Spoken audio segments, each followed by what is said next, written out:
என் பிள்ளைங்கள என்னோட life happiest டேன்னு நான் ட்வீட் பண்ண அவனும் நானும் சேர்ந்து டிக்கெட் படம் போது என் பிள்ளைங்க நான் எப்படி விடுவேன்?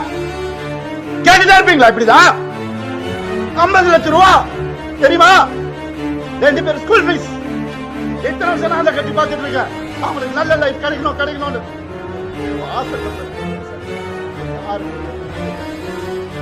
டெய்லி நைட் உட்காந்து செஸ் கத்துவேன்.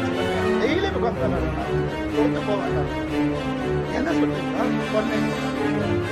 போன் கான்ஃபிஸ்கேட் பண்ணி வச்சிருக்காங்க. உங்களுக்கு பாடி கார்டு அனுப்புறாங்க. என் பசங்க பார்க்கணும் இந்த வீடியோவை. தெரிச்சு தானே ஓடி வந்தேன் நான். அந்த லைஃப் பிடிக்கலன்னு இத்தனை நாள் இருந்தால அப்பெல்லாம் தெரியலையா? அப்பெல்லாம் பாத்துக்கல. எவ்வளவு கோடியில வீடு என்ன கேளுங்க போய் வெளியில. யாருக்காக? எல்லாம் அவங்களுக்காக தான் நான் பண்ண. இருக்கும் போது பாத்துக்க முடியல. நான் இல்லாதப்போ